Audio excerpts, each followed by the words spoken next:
Cabin अकेला खड़ा था, तेज हवा के खिलाफ एक खामोश पहरेदार। गाढ़ी और लगातार बर्फ जंगल को ढंक रही थी। एलिना खिड़की से देख रही थी। कोको का एक मग उसके हाथों को गर्म कर रहा था। शांति, उसने सोचा। आखिरकार उसे इस एकांत की लालसा थी, शहर के शोर से दूर, लगातार मांगों से दूर। बस वो चटकती आग और सफेद रंग का अंतहीन विस्तार। लेकिन जैसे ही सूरज पेड़ों की रेखा के नीचे डूबा, परछाइयां फैल गईं। वे संदेहों को फुसफुसाते हुए, मौन को बढ़ाते हुए प्रतीत हो रहे थे। एलिना की रीढ़ में एक कंपकंपी दौड़ गई। उसने खुद से कहा कि यह ठंड थी। केबिन हालांकि आरामदायक था, लेकिन उस ठंड को पूरी तरह से दूर नहीं कर सका जो अंधेरे के साथ रिस रही थी। उसकी निगाहें खिड़कियों पर गईं।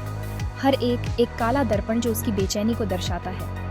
एकांत जो कभी मरहम था, अब बोझ जैसा लग रहा था। दबाना, घुटन। वह एक आवाज के लिए तरस रही थी, कुछ भी जो मौन को तोड़ दे, जो मांगो सावधान रहो, उसने व्यंग्यात्मक रूप से सोचा। एक आवाज, बेहोश लेकिन अनमिस्टेकेबल। लकड़ी के दरवाजे के खिलाफ एक धमाका। एलिना जम गई। उसका दिल उसकी छाती में धड़क रहा था। ऐसा नहीं हो सकता, इस मौसम में नहीं, इतनी देर तक नहीं। मग नीचे रखते हुए उसका हाथ कांप गया। आवाज फिर आई, इस बार तेज। कोई तो वहां जरूर था। जिज्ञासा के साथ डर का युद्ध। वह दरवाजे की ओर रेंगती हुई, हर कदम आशंका से भारी था। ठंडे कांच के फलक से एक परछाई हट गई, लंबा चौड़े कंधों वाला। उसे एक कंपकंपी दौड़ गई, लेकिन इस बार यह ठंड से नहीं थी। हेलो, उसकी आवाज बमुश्किल फुसफुसाहट थी, हवा में खो गई। परछाई मुड़ी और एक पल के लिए उनकी आंखें ठंडे कांच से मिली। एक अजनबी। एलिना हिचकिचाई। हर वृत्ति उस पर दरवाजा बंद रखने के लिए चिल्लाई। फिर भी अजनबी के रुख में कुछ, एक निश्चित भेद्यता ने उसे रोक दिया। एक गहरी सांस लेते हुए एलिना ने दरवाजा खोला। बर्फीली हवा का एक झोंका उसके खिलाफ आ टकराया, अपने साथ बर्फ के टुकड़े और अजनबी की दृष्टि लेकर आया। वह करीब से लंबा था, उसका चेहरा तराशा हुआ और सुंदर, एक गहरे रंग की टोपी से ढका हुआ था जो उसकी भौहों के ऊपर नीचे खींची हुई थी। उसने एक झिझक भरी मुस्कान दी। शाम, उसने कहा, उसकी आवाज कर्कश, मानो उसने इसे कुछ देर में इस्तेमाल नहीं किया हो। बुरा ना मानो तो मैं अंदर आ जाऊं? कार 1 मील पीछे सड़क से उतर गई। बर्फीला तूफान एक असली जानवर है ना? एलिना ने उसका अध्ययन किया। उसकी प्रवृत्ति अभी भी हाई अलर्ट पर थी। वह काफी हानिरहित लग रहा था, लेकिन आप कभी भी बहुत सावधान नहीं रह सकते। तुम यहाँ क्या कर रहे हो इस मौसम में? हाइकिंग, उसने कहा, एक भौं उठाकर। या कम से कम मैं था। मुझे उम्मीद नहीं थी कि यह बर्फीला तूफान इतनी तेजी से आएगा। उसने अपने दस्ताने वाले हाथों को आपस में रगड़ा। उसके लहजे में कुछ मनोरंजन का एक संकेत उसे थोड़ा आराम से रखता है। ठीक है, उसने आखिरकार कहा, एक तरफ हटते हुए। लेकिन कोई मजाक नहीं। अजनबी चकल्ट, इसका सपना भी नहीं देखूंगा। वह केबिन की गर्मी में कदम रखा, अपने साथ देवदार की सुइयों और ताज़ी बर्फ की खुशबू लाया। जैक, उसने कहा, हाथ बढ़ाते हुए। और धन्यवाद। एलिना ने हाथ मिलाने से पहले एक पल और झिझकी। एलिना। आग चटक रही थी, दीवारों पर टिमटिमाती परछाई डाल रही थी, क्योंकि एलिना खुद चाय बनाने में व्यस्त थी।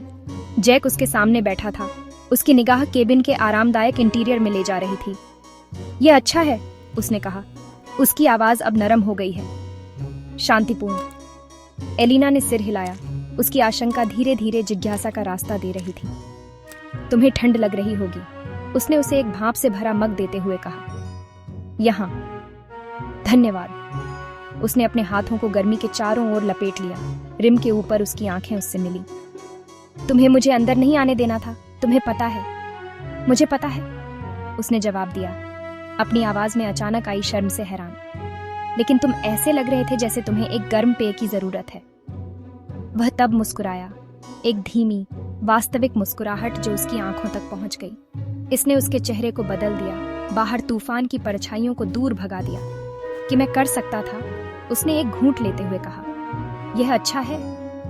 उनके बीच सन्नाटा छा गया, अब असहज नहीं, बल्कि आग की शांत चटक और बाहर हवा के कोमल गुंजन से भर गया। एलिना ने खुद को आराम पाया, उसकी निगाहों में शांत शक्ति के लिए तैयार। उसके बारे में कुछ था, एक निश्चित चुंबकत्व, जिसे वह ठीक से नहीं रख सकती थी। तो जैक ने कहा, कुर्सी के कुशन के खिलाफ वापस झुकते हुए।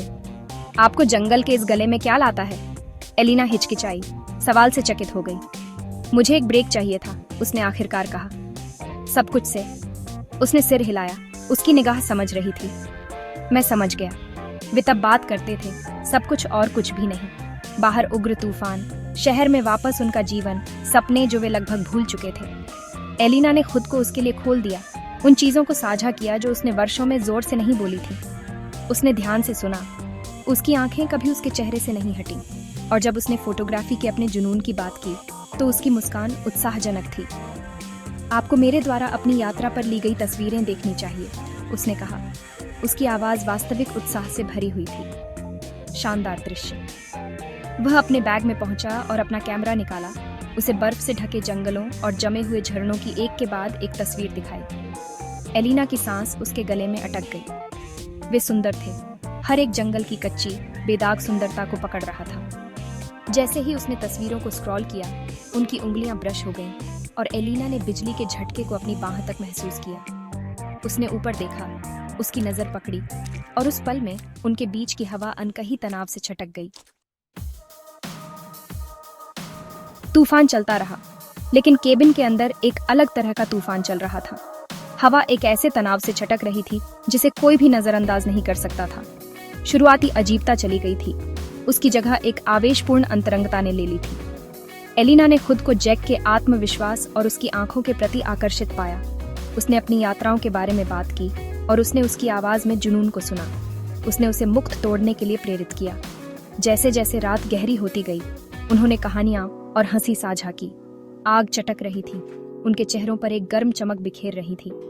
फिर जैसे सपने में जैक झुक गया, उसका हाथ उसके गाल को सहला रहा था।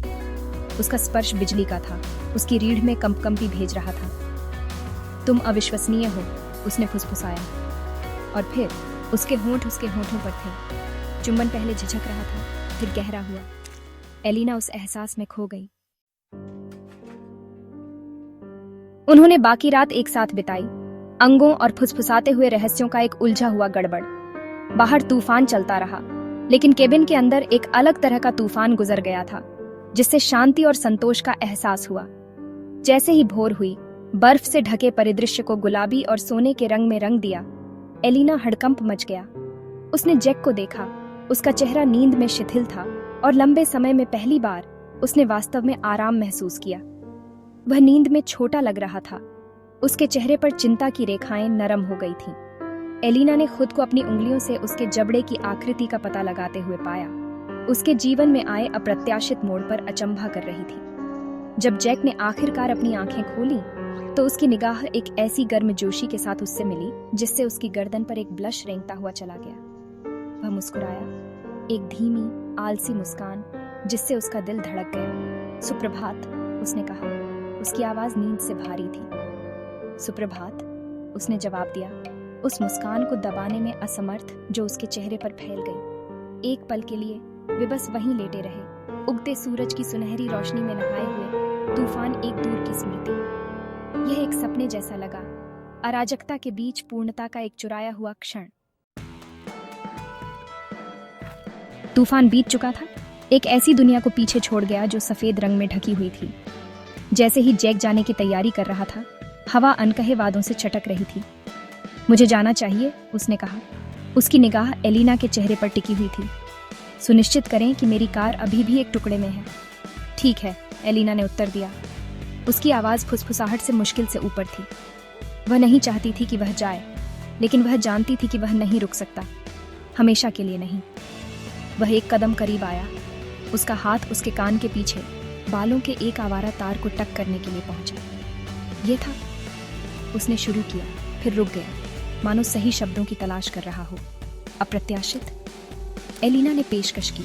उसका दिल उसकी छाती में धड़क रहा था। जैक चकल्ड, उसकी आंखें मनोरंजन से टिमटिमा रही थी। इसके लिए यह एक शब्द है, उसने कहा। अद्भुत एक और है।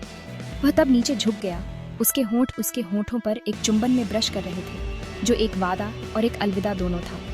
मैं तुम्हें फोन करूंगा, उसने फुसफुसाया। उसकी सांस उसकी त्वचा के खिलाफ गर्म थी, और जैसे ही उसने उसे दूर जाते हुए देखा, उसका सिलहूट चकाचौंध वाले सफेद परिदृश्य के खिलाफ सिलहूटेड था। एलिना जानती थी कि उनकी कहानी खत्म नहीं हुई थी, ये अभी शुरू हुआ था। केबिन का रहस्य, जो कभी मौन और बर्फ में डूबा हुआ था, कुछ अप्रत्याशित, कुछ वास्तविक में खिल गया था, और वह यह देखने के लिए इंतजार नहीं कर सकती थी कि यह उन्हें आगे कहाँ ले जाएगा।